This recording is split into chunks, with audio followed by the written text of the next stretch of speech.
어느 분의 글입니다. 고1인 딸이 백일장에서 시를 써가지고 은상을 받아왔답니다. 백일장 한다고 용산공원에 가서 하루 놀다 오더니 쓴 시랍니다. 특별한 애도 아니고 지금도 저쪽 방에서 잠만 자는 평범한 아이입니다. 그래도 아무래도 문과인가 봅니다. 시의 제목은 너의 꽃. 여름의 꽃밭은 침묵하는 꽃들로 물들었다. 들꽃의 다름에서 우리는 아름다움을 찾곤 한다.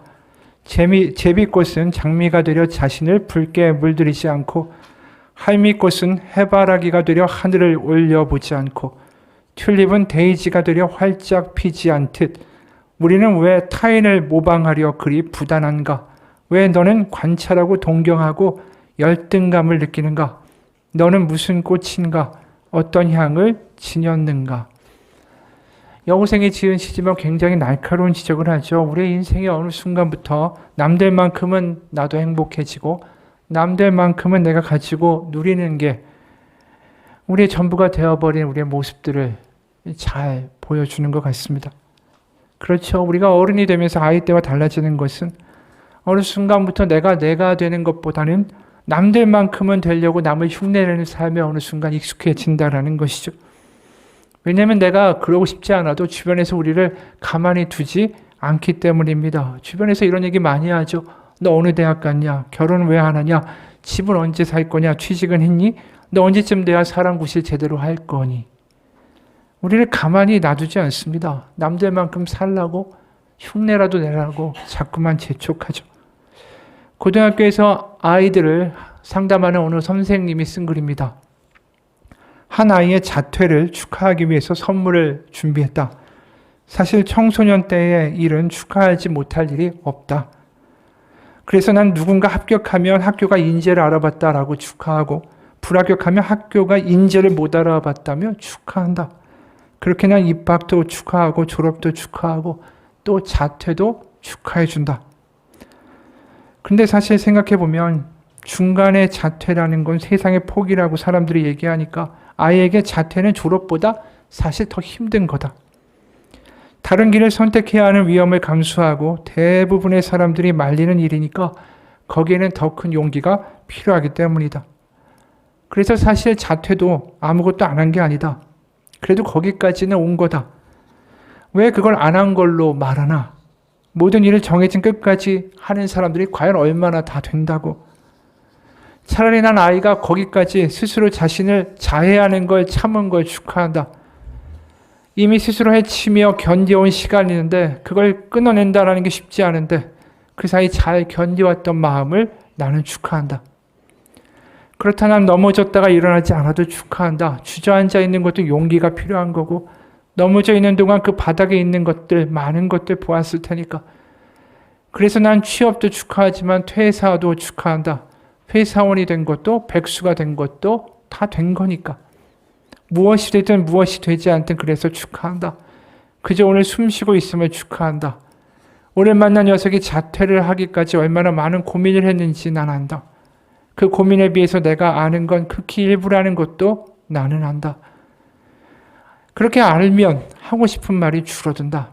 하고 싶은 말도 해야 할 말도 그저 장하다, 응원한다, 축하한다는 말뿐이다. 이 선생님은 이 아이의 마음을 완전히 어떻게 보면 일부지만 그래도 헤아리고 있죠. 그만두는 것도 용기가 필요한 거라고.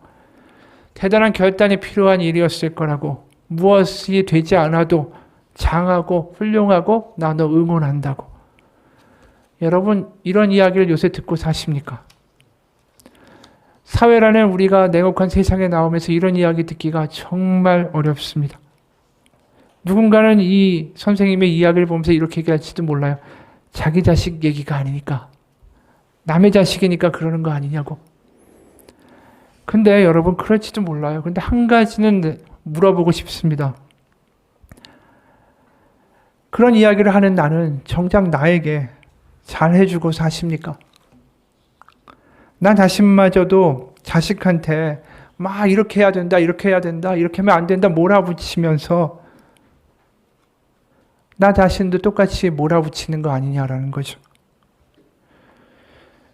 계속해서 우리의 삶 가운데 몰아붙이고 남들만큼 좀 떼야 된다고, 그게 인생이라고, 뒤처지면 안 된다고 그렇게 살아가는 거라고.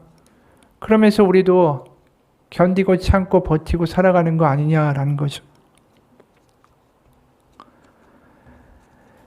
데릭 월컷이라는 시인이 쓴 사랑 후의 사랑이라는 시가 있습니다. 그때가 올 것이다. 너의 집 문 앞에 너의 거울 속에 도착한 너 자신을 기쁨으로 맞이할 때가, 미소 지으며 서로를 맞이하게 될 때가, 그에게 말하라. 이곳에 앉으라고. 그리고 먹을 것을 차려주라. 한때 너 자신이던 그 낯선 이를 너는 다시 사랑하게 될 것이다. 포도주를 주고 빵을 주라. 너의 가슴을 그에게 돌려주라. 일생 동안 너를 사랑한 그 낯선 이에게 다른 누군가를 찾느라 네가 외면했던 너 자신에게. 우리가 가장 맞이해야 될 거, 그게 누구라고요? 나라는 거죠. 우리가 어느 순간 나의 진짜 모습을 잊어버리고 살아가게 된 것 같아요. 외면하고 있는 것 같아요. 무거운 짐을 지고 책임감이라는 그 하나 때문에 끙끙거리고 버티면서 나 자신을 어느 순간 몰아치고 소홀히 대하고 있는 것은 아닌가. 믿는 사람들도 거기서 예외가 될 수는 없죠. 어떤 분이 정신병원에 입원하게 됩니다. 그곳에서 이런 기도를 하게 됐대요. 하나님, 남편을 주셔서 감사합니다. 그이는 이 모든 일을 겪은 후에도 어떻게든 나를 다시 받아줄 겁니다. 아들 인철이로 인해 감사합니다. 어렸을 때 참 많이 아팠지만 잘 이겨냈습니다. 근사한 기도지만 기도하면서 뭔가가 확 깨달아지더라는 거예요. 아, 내가 그동안 내 자신을 이렇게까지 망가지도록 끝까지 밀어붙였던 거, 바로 남편과 아이를 위해서 내가 정신 차려야 된다는 것 때문이었구나. 결국 나를 몰아붙이고 끝까지 어떻게든 버티고 버티다가 결국 이렇게까지 된 거구나. 그게 깨달아지더라는 거죠. 많은 사람들이 자신을 그렇게 몰아치면서 살아갑니다. 그런데 하나님을 믿는 이유가 뭘까요? 많은 사람들이 여기서 엉뚱한 길을 가기 시작하죠. 뭐냐면 하나님을 믿는 이유가 내가 여전히 나를 더 잘 몰아치기 위해서 믿을 때가 많다라는 거죠. 하나님, 내가 더 잘 뛰고 남들만큼 그래도 뭔가 이룰 수 있게 해달라고. 그걸 간구할 때가 너무 많아요. 아니면 내가 꿈꾸는 가정의 그림을 갖다 놓고 하나님 그거 성취하게 해달라고 하나님께 매달릴 때도 많죠. 자꾸만 자신을 어떤 방향으로 계속 몰아치면서 기도도 그 방향으로만 계속 달려가는 거예요. 그런 모습들이 가장 대표적으로 나타나는 게 수능 기도회예요. 수능 시험 때가 다가오면은 갑자기 새벽 기도의 인원이 확 증가합니다. 기도도 엄청 뜨거워져요. 그러다가 수능이 끝나면 썰물이 빠져나가듯이 다 어디로 실종이 됩니다. 여러분, 하나님을 믿는 이유가 뭡니까? 하나님 때문입니까? 우리가 입시만 그런 게 아니에요. 사업도, 승진도, 아이들의 진학 문제도, 나의 건강 문제도 내가 원하는 무언가를 얻어내기 위해서 신앙생활을 할 때가 참 많다라는 거죠. 하나님이 그런 기도와 그런 신앙을 우리에게 원하시는 것일까? 하나님이 원하시는 믿음이라는 것은 도대체 어떤 모습일까? 우리가 다시 한번 생각해 보기를 원합니다. 호세아라는 선지자가 오늘 본문에서 등장하는데, 이분이 등장할 때 이스라엘은 북왕국과 남왕국으로 분할되어 있었습니다. 그리고 호세아는 북왕국에게 가서 하나님께 돌아오고 회개하라, 이걸 전했던 사람이에요. 그 당시에 이제 북왕국의 영적 상태가 어땠는가, 그것을 잘 볼 수 있는 게 오늘 본문의 1절, 3절입니다. 세 번역이에요. 이제 주님께로 돌아가자. 주님께서 우리를 찢으셨으나 다시 싸매어 주시고 우리에게 상처를 내셨으나 다시 아물게 하신다. 이틀 뒤에 우리를 다시 살려주시고 사흘 만에 우리를 다시 일으켜 세우실 것이니 우리가 주님 앞에서 살 것이다. 우리가 주님을 알자, 애써 주님을 알자. 새벽마다 여명이 오듯이 주님께서도 그처럼 어김없이 오시고 해마다 쏟아지는 가을비처럼 오시고 땅을 적시는 봄비처럼 오신다. 그냥 얼핏 보기에는 너무 잘 쓴 기도 같고 예배의 모습 같아요. 하나님을 알자, 하나님이 고치실 것이라고, 회복시키실 거라고 믿음의 고백을 하는 것처럼 얼핏 보이죠. 그런데 호세아와 동일한 시기에 활동했던 아모스라는 선지자가 있습니다. 이 사람이 이 북왕국의 신앙의 모습을 그리는 대목이 있는데 아모스서 4장 세번역 4절에서 5절입니다. 아침마다 희생제물을 바치고 사흘마다 11조를 바쳐 보아라. 또 누룩 넣은 빵을 감사 제물로 불살라 바치고 큰 소리로 알리면서 자원 예물을 드려 보아라. 이스라엘 자손아, 바로 이런 것들이 너희가 좋아하는 것이 아니냐. 하나님의 말씀이 약간 삐딱하죠. 이들의 예배가 보기에는 멀쩡했다라는 거예요. 우리가 먼저 본 호세아 1절 3절 이 말씀처럼 고백도 기도도 근사했어요. 제물도 얼마나 많이 바쳤는지 한 달에 한 번 11조 한 게 아니라 사흘에 한 번씩 11조를 하고 아침마다 희생제물을 바치고 많은 감사제물에다가 시키지도 않은 자원하는 예물까지 갖다 바리바리 갖다 바치는 모습이었습니다. 이 종교적인 열심은 대단히 뛰어났다라는 거예요. 그런데 이들의 예배의 모습, 고백의 모습에 하나님이 어떻게 반응하시는가? 4절에서 6절입니다. 에브라임아 내가 너에게 어떻게 하랴? 유다야 내가 너에게 어떻게 하랴? 너의 인애가 아침 구름이나 쉬 없어지는 이슬 같도다. 그러므로 내가 선지자들로 그들을 치고 내 입의 말로 그들을 죽였노니 내 심판은 빛처럼 나오느니라. 나는 인애를 원하고 제사를 원하지 아니하며 번제보다 하나님을 아는 것을 원하노라. 이들의 기도의 모습, 예배 모습에 대해서 하나님이 하시는 말씀 뭐냐면 얘네들 어떡하지요? 왜냐하면 얘네들의 이 사람들의 믿음 자체가 마치 해가 뜨면 싹 사라져버리는 말라버리는 이슬과 같다라는 거죠. 얄팍하고 가볍고 말로만 떠드는 믿음에 지나지 않는다. 뭔가 잘못된 믿음이다라는 거예요. 이들의 베델에 성소가 있었습니다. 거룩한 곳이죠. 거기서 하나님한테 열심히 제사를 드리고 근사한 말로 이렇게 막 떠들고 그리고 또 무슨 짓을 했냐 하면 다른 곳에 가서는 우상을 만들고 거기다 또 열심히 제물을 바치고 예배를 했습니다. 그게 4장 13절이에요. 산 꼭대기에서 희생제물을 잡아서 바친다. 언덕 위에서 분향한다. 참나무와 버드나무와 상수리나무의 그늘이 좋다고 거기에서도 제물을 잡아서 불살라 바친다. 너의 딸들이 음행을 하고 너의 며느리들이 간음을 한다. 13장 2절입니다. 은을 녹여 거푸집을 부어서 우상들을 만든다. 제주껏 만든 은신상들, 그것들은 모두 세공업자들이 만든 것인데도 그들은 이 신상 앞에 제물을 바치라고 하면서 송아지 신상들에게 입을 맞춘다.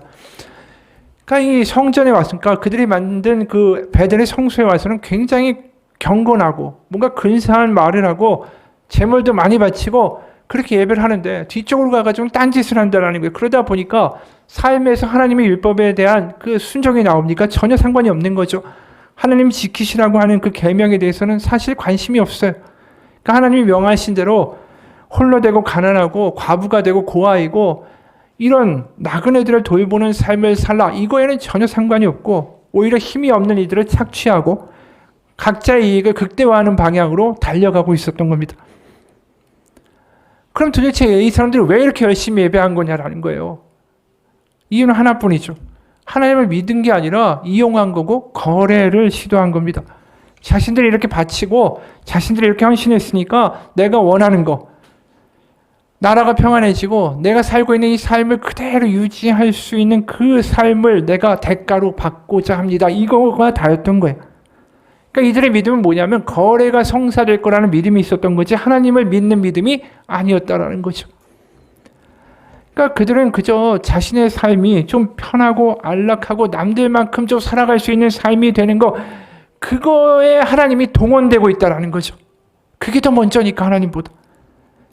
그러니까 6절에 하나님이 이렇게 간단하게 말씀하세요. 나는 인애를 원하고 제사를 원하지 아니하며 번제보다 하나님을 아는 것을 원하노라. 얼핏 보면 하나님이 예배를 원하시지 않는다라는 것처럼 보이지만 그게 아니에요. 하나님은 참된 예배를 원하신다. 거래가 아니라. 그러니까 이들의 예배 자체가 하나님과 이웃에 대한 사랑 자체에 관심 있는 게 아니라 자기 만족적이고 굉장히 이기적인 그런 행동이었다라는 것이죠. 근데 불행하게도 오늘날 교회에서 이런 모습들이 너무나도 많이 벌어집니다. 하나님을 예배한다고 하고 헌금도 많이 하는 분들도 많지만 사실상 잘 보면 자신의 삶을 그대로 평안하게 유지하기 위한 하나의 거래를 하기 위하여 나오는 모습들이 있습니다. 예배하러 와가지고는 내가 이런 것을 하나님 원합니다. 이렇게 해달라고 기도해요. 그리고 딱 그 거래가 끝나면 황급히 예배당을 빠져나가죠. 그러면서 하는 말이 오늘 점심 뭐 먹을까? 오늘 오후에는 뭐 할까? 그런 뒷모습을 보시는 하나님의 마음은 어떨까? 주중에는 하나님이 아니라 돈과 사랑과 성공과 내가 원하는 뭔가 우상을 숭배하고 그 말에 깜빡 죽고 그거 얻으려고 어떻게든 벌벌 떨지만 또 주일에는 또 하나님을 찾아서 또 다른 거래를 하고자 하는 우리의 모습들, 하나님은 우리를 보시면서 무슨 마음이 드실까? 만약에 우리가 여전히 하나님을 믿지만 내가 더 잘 뛰고 남들만큼 뭔가를 이루기 위해서 하나님을 믿는 것이다 라고 하면 호세아서에 나와 있는 사람들하고 우리하고 차이가 하나도 없다라는 겁니다. 다 내 열심일 뿐이죠. 내가 무언가를 성취하고자 하는 열심. 그럼 우리에게 하나님은 계속 무슨 말씀을 하시냐면 거래가 아니라 난 너하고 사랑을 하고 싶다라고 얘기하세요. 근데 그게 우리한테는 부담인 거예요. 사랑은 원하지 않아요. 남들 흉내내기 바쁘고 아니 삶에서 나를 몰아쳐서 살기에도 바빠 죽겠는데 무슨 사랑 타령이에요. 그게 밥 먹여줘요? 아니잖아요. 그러니까 내가 원하는 것만 딱 해주면 되는 거예요. 하나님은 거기까지.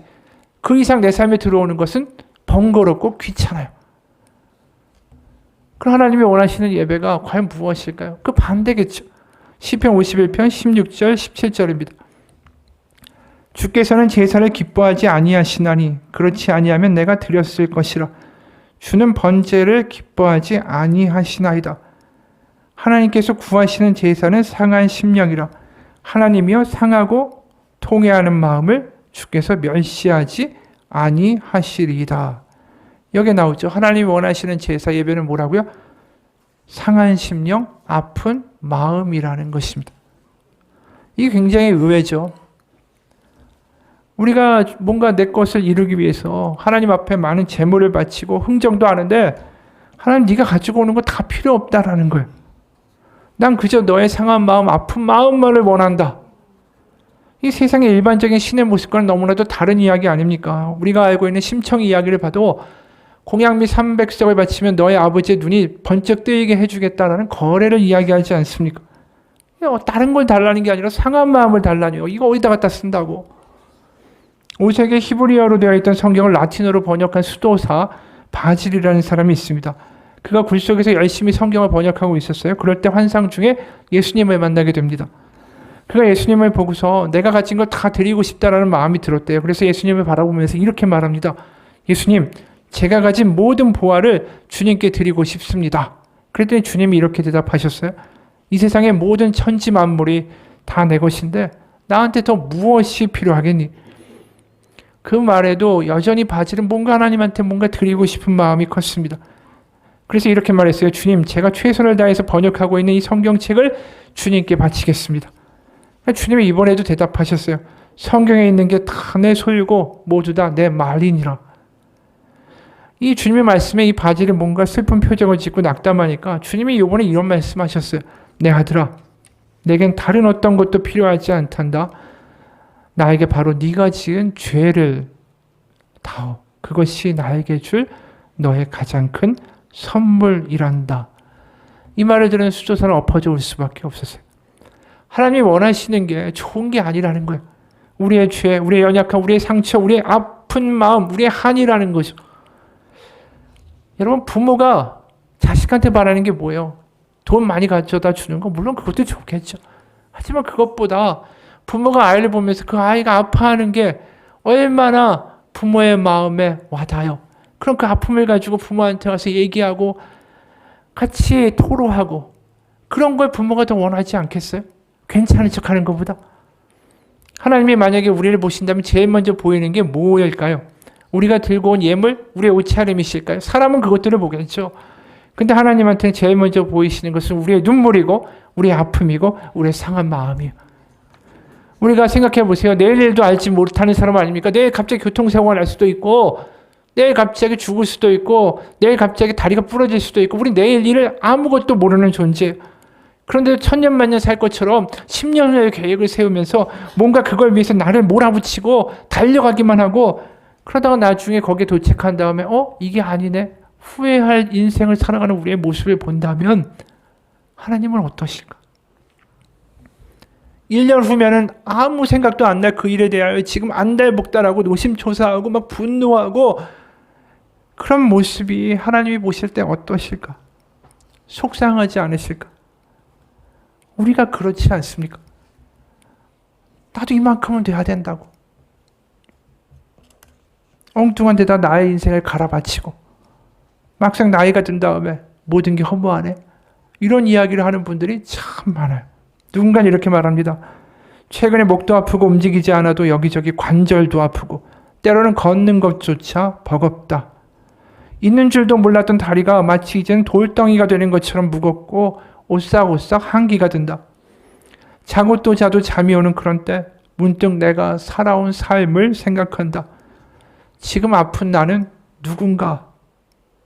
난 그토록 열심히 무엇을 위해 살아왔던가? 인정을 받기 위해? 한 푼 더 벌기 위해? 한 푼 더 아끼기 위해? 타인의 기준에 맞추고 타인의 필요에 나를 맞춰왔던 건 아닌가? 이렇게 아파서 냄새도 맡을 수 없고 아직 몸도 떨리는 오늘 난 생각한다.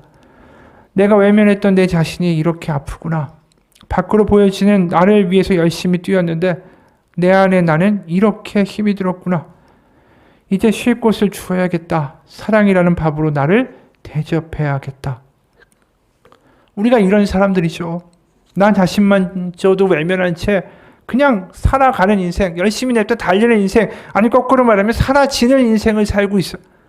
한 번도 나를 돌아보거나 내가 어떤 상태인가를 보지도 않고 외면한 채로 마음에 갑옷을 두르고 눈물도 아픔도 저 깊숙한 곳에 파묻고 살아가는 인생.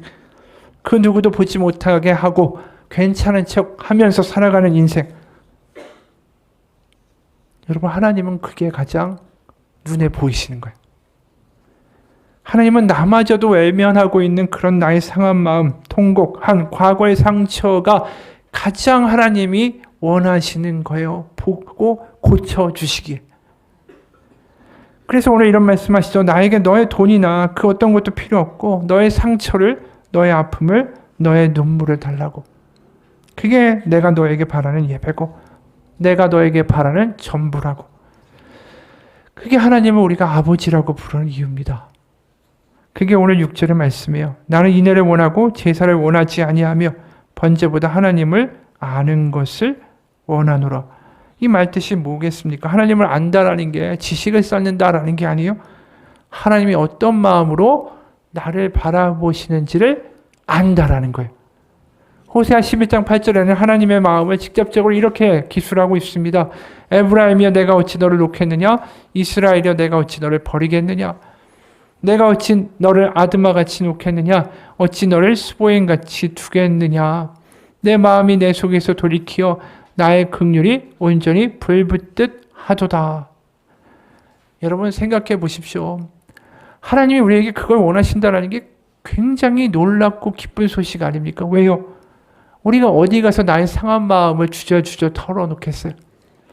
주변 사람들한테 나의 그런 아픔과 과거 이야기를 털어놓을 때 별 관심도 없고 별로 여유도 없어요. 아내는 아이들 키우느라 바쁘고 남편이 일하느냐고 바쁘고 부모님은 또 아프셔서 힘들어하시고 우린 도대체 그 마음을 어디다 갖다가 풀어놓을 수가 있느냐라는 말이죠. 그냥 그 아픔과 힘듦과 수고와 내가 느끼고 있는 수치와 모욕 이런 여러 가지 감정들이 그저 내 마음에 묻힌 채로 썩어만 가는 거죠. 그래서 어느 여론조사에서 응답자의 94%가 아무도 나를 모른다라고 이야기했어요. 그러니까 우리 모두 다 그렇게 느끼고 있는 거예요. 나를 모른다고 사람들이. 대부분의 사람들이 그렇기 때문에 외롭고 뭔가 갈망이 있는 그런 삶을 살고 있는 거예요. 그런데도 불구하고 주변에 SNS를 보면 다 행복하고 근사하고 멋있어 보이는 사진들만 올리지 않습니까? 그거 다 필터링한 거 아니에요? 자기 스스로 자신의 눈물과 한숨과 아픔들은 다 보여주지 않고 그런 속마음 보여주는 거 바보 같은 짓이라고 우리가 배웠으니까 강하고 근사한 모습만 보여줘야죠.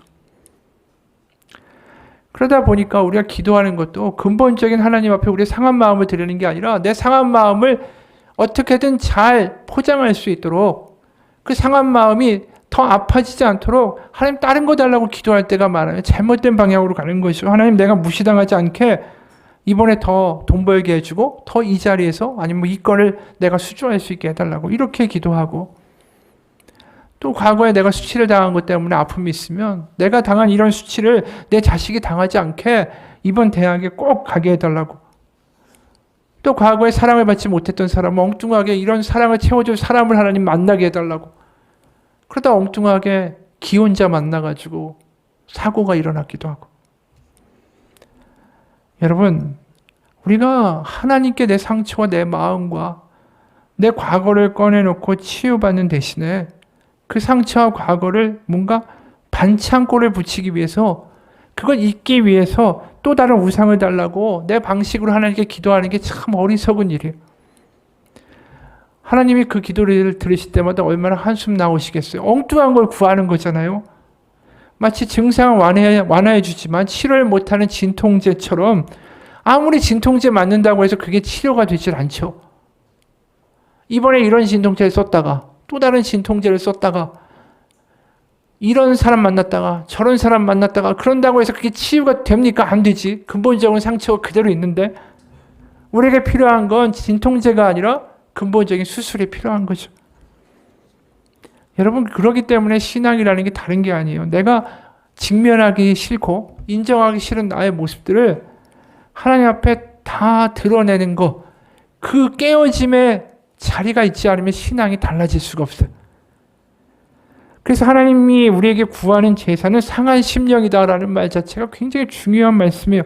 진통제를 나에게 구하지 말고 그 병을 그대로 나에게 가지고 오라고. 하나님 우리를 고치시기 원하십니다. 그게 하나님의 마음이고, 그게 우리를 과거로부터 해방시키고 자유케 하신다는 뜻이에요. 실제로 누가복음 4장에 보면 예수님이 내가 이 땅에 온 이유가 이거다라고 말씀하세요. 주의 성령이 내게 임하셨으니 이는 가난한 자에게 복음을 전하게 하시려고 내게 기름을 부으시고 나를 보내서 포로된 자에게 자유를, 눈먼 자에게 다시 보게 함을 전파하며 눌린 자를 자유롭게 하고 주의 은혜의 해를 전파하게 하려 하심이라 하였더라. 하나님의 아들 예수 그리스도가 이 땅에 오신 이유를 뭐라고 얘기합니까? 눌린 자, 포로된 자를 자유케 하기 위해서 오셨다라는 거예요. 우리가 길거리에서 그런 얘기 많이 듣죠. 예수 천당, 불신 지옥. 이것 때문에 예수님이 오셨을까요? 아니라는 거예요. 지금 여기에 그런 얘기가 어디 있어요? 나는 누구를 지옥에 보내고 누구를 천국에 보내기 위해서 이 땅에 왔다. 이런 얘기 안 하시잖아요. 그리고 또 내가 너희들에게 찬양과 경배를 받기 위해서 왔다. 이런 얘기 하시지도 않아요. 오직 하시는 이유가 뭡니까? 내가 이 땅에 온 이유는 눌리고 지치고 있는 자들을 자유케 하기 위해서 왔다. 그게 예수님이 오신 이유라는 거예요. 그게 구원이고 그게 복음의 이유라는 거죠. 그게 뭐예요? 난 더 이상 과거의 노예가 아니고, 더 이상 사람의 노예가 아니고, 더 이상 세상의 노예, 성공과 인정의 노예가 아니라는 거죠. 돈의 노예도 아니고. 그게 자유고 복음인 거예요. 그런데도 세상은 여전히 예수님의 이야기를 오해하거나 무시하죠. 굳이 십자가에 왔다고? 2000년 전에 무슨 무능하게 죽은 한 청년의 이야기를 우리가 무슨 복음이라고 믿어야 되냐? 말도 안 되는 얘기지. 신이라면 좀 강력해야 되는 거 아니야? 내가 원하는 것 좀 들어주고 뭔가 능력을 보여야지. 무슨 무능하게 십자가에 죽은 사람이 무슨 신이야? 그런 얘기를 하죠. 그런 이야기할 때마다 우리도 어떻게 설명해야 할까 참 어려워요. 우리를 자유케 하기 위해 오셨다는데, 그럼 능력을 베푸셔야지 왜 십자가에 죽으셨을까? 그렇게 생각이 들기도 하죠. 한 이야기를 소개합니다. 어느 가족이 주말 오후에 드라이브를 하러 교회로 나갔습니다. 갑자기 두 아이가 아빠의 등을 치기 시작하죠. 아빠, 차 좀 세워주세요. 차 멈춰요. 저기 길 앞쪽에 새끼 고양이가 있어요. 저쪽 길가에 새끼 고양이가 있다고? 하지만 우리 운전하고 가고 있잖아. 아빠는 말하죠. 하지만 아빠 멈춰서 저 고양이 데려와야 돼요. 아이야, 멈춰서 저 고양이 데려올 수는 없단다. 하지만 아빠 안 그러면 고양이가 죽을 거예요. 그래, 죽을 수밖에 없겠지. 근데 우리 집에 이제 다른 동물을 키울 만한 공간이 없단다. 더 이상 동물은 안 돼. 근데 아빠 그냥 죽게 내버려 둘 거예요? 조용히 해라 얘들아. 우리 드라이브하고 가는 중이잖아. 그럴 때 결국 아내가 남편한테 고개를 돌려서 이렇게 말하죠. 여보, 멈추는 게 낫겠어요. 남편은 차를 돌려서 그 장소로 가서 차를 길가에 댑니다. 너희들은 차 안에 있어. 내가 살펴보고 올게. 그리고 그 아빠는 작은 고양이를 데려오기 위해서 차 바깥으로 나갑니다. 그 작은 생명체는 뼈밖에 남지 않았고 눈은 다쳤고 벼룩투성이었습니다.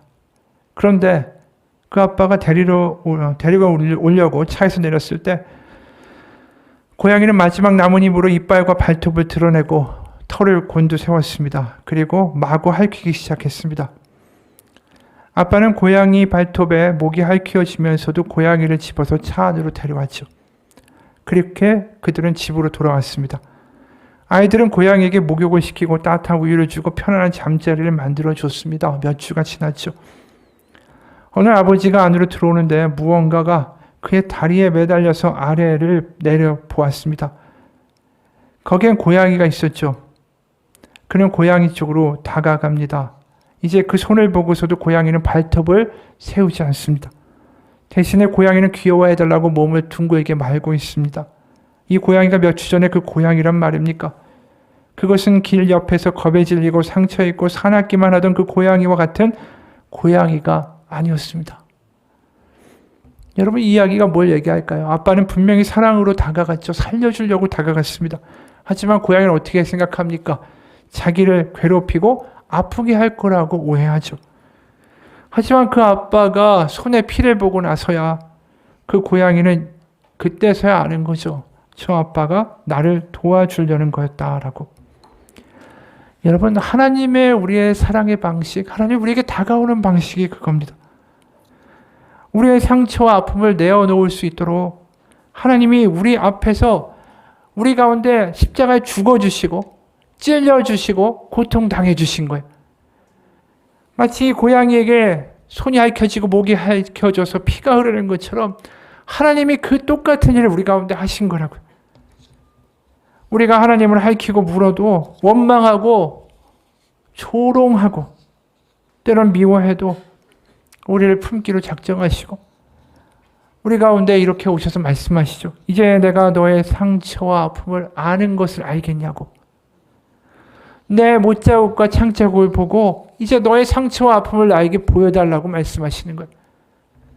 여러분, 우리가 신앙 고백을 할 때 어떻게 합니까? 동정의 마리아에게서 나시고 본디오 빌라도의 고난을 받으시고 십자가에 못 박혀 돌아가시고 무덤에 묻히셨다. 이게 모든 게 다 수동태예요. 이 이야기는 뭡니까? 한마디로 당해주셨다라는 거죠. 하나님의 아들이. 우리에게 자유를 주기 위하여 하나님의 아들이 망가지셨다라고 이야기하는 거예요. 왜 그럴까요? 우리가 하나님 앞에 내 망가진 모습, 내 안에 상한 마음들, 내 안에 아픈 과거들, 내 안에 있는 그 모든 것들을 하나님 앞에 쏟아낼 담대한 용기를 십자가를 보면서 하게 되는 거죠.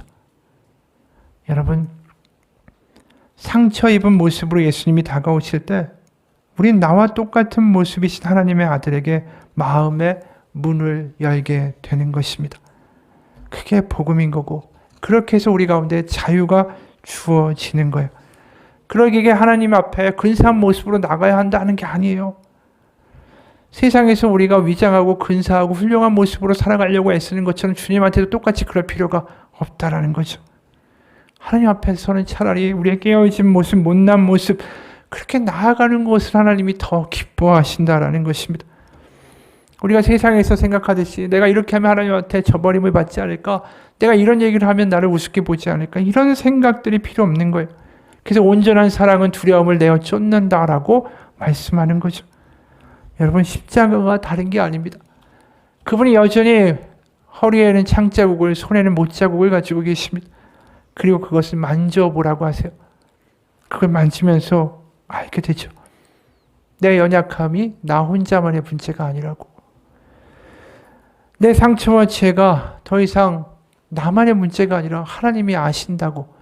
하나님이 그걸 똑같이 경험하셨고 지금 저 십자가에서 나를 아신다고. 여러분, 그게 복음입니다. 우리 가운데 상한 심령과 나의 못난 모습들을 다 내어놓아도 그것이 하나도 문제가 되지 않고 그것 자체를 치유하고 원하시고 그걸 고치면서 기쁨을 느끼시는 하나님이 우리 아버지가 되신다는 게 복음인 거예요.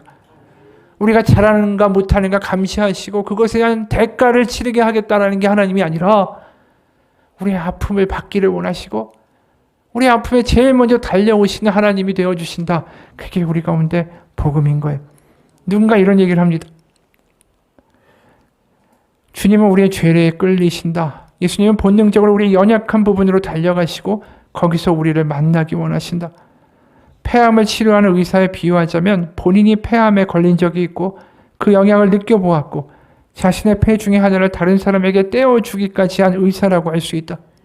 우리는 우리가 겪고 있는 일을 경험했고 공감했고 같은 증상으로 싸우다가 몸에 상처가 남은 의사와 이야기하고 있는 것이다.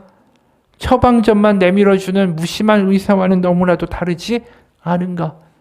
이게 예수 그리스도의 이야기예요. 그래서 당신의 죄까지도 사랑하라. 그러면 그 죄 때문에 하나님을 더욱 사랑하게 될 것이다. 어느 수도사는 이런 얘기도 했어요.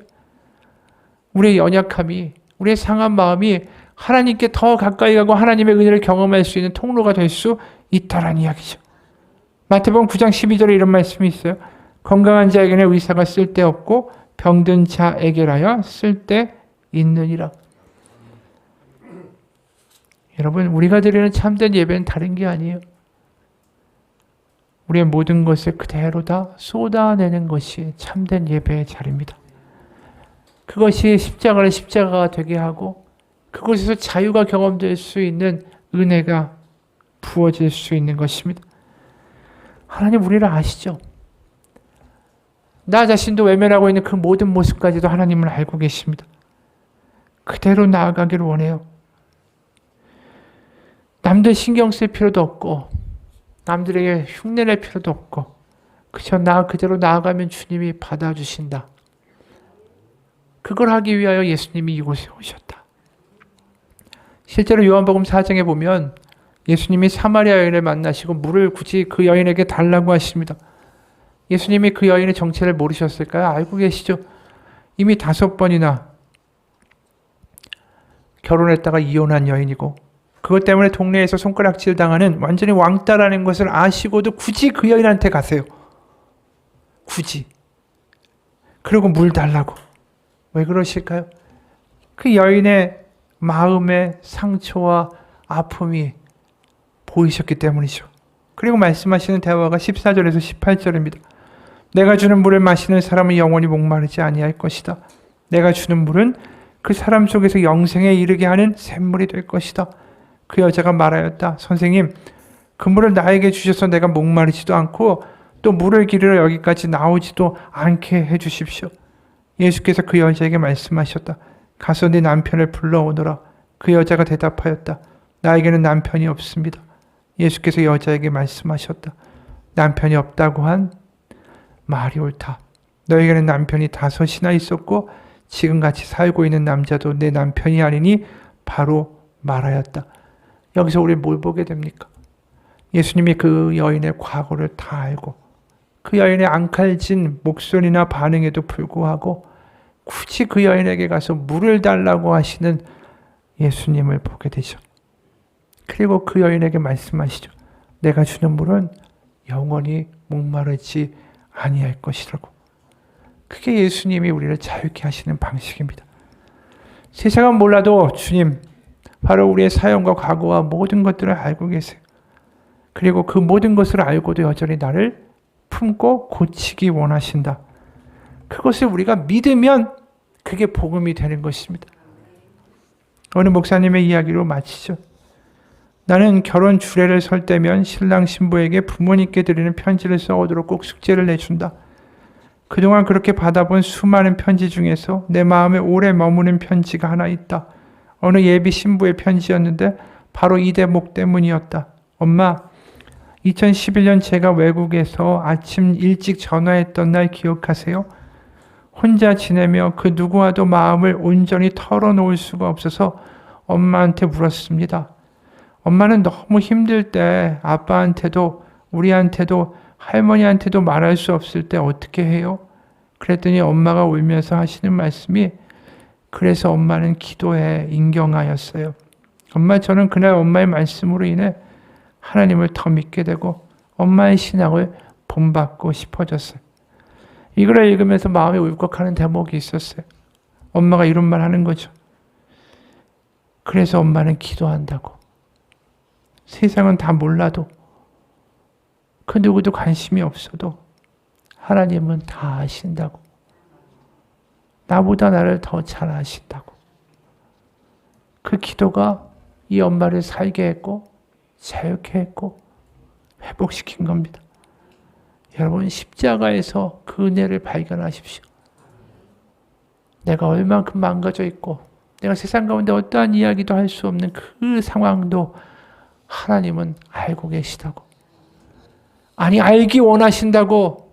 그리고 그것을 품기 원하신다고. 그래서 이 바닥까지 내려오셨다고.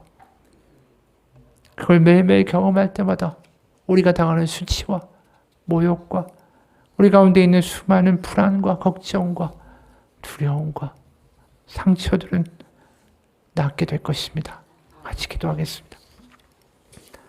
하나님, 세상은 우리의 상처나 눈물 따위에는 관심이 없습니다. 울던 말건 아프던 말던 그저 내가 원하는 거나 하라고 세상은 그렇게 이야기합니다. 그러면서 우리는 어느 순간 시달리고 또 달려가면서 내 안에 있는 눈물마저도 눌러놓고 내 안에 있는 외로움마저도 외면하고 내 안에 있는 아픔마저도 묻어둔 채 그렇게 무덤덤하게 죽은 채로 살아가고 있습니다.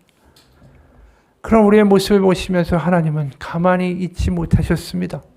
그 아들을 보내서 상처투성이 하나님의 아들을 만드시고 십자가에 죽게 하시고 그래서 우리와 똑같은 모습으로 이 세상 가운데 우리를 만나게 하셨습니다. 우리는 그곳에서 고백합니다. 주님 아시죠? 주님 다 아십니다. 그 아신다라는 우리의 고백 가운데 주님은 말씀하시고 성령으로 알려주실 것을 믿습니다. 주님이 아신다고. 그것이 나의 독백이 아니라 하나님이 아신다는 확신이 우리 가운데 임했을 때에 더 이상 상처는 문제되지 않습니다. 우리는 다시 살아날 것입니다. 다시 일어설 것입니다. 다시 회복될 것입니다. 주님이 아시기 때문에 예수 그리스도 이름 받들어 기도합니다. 아멘.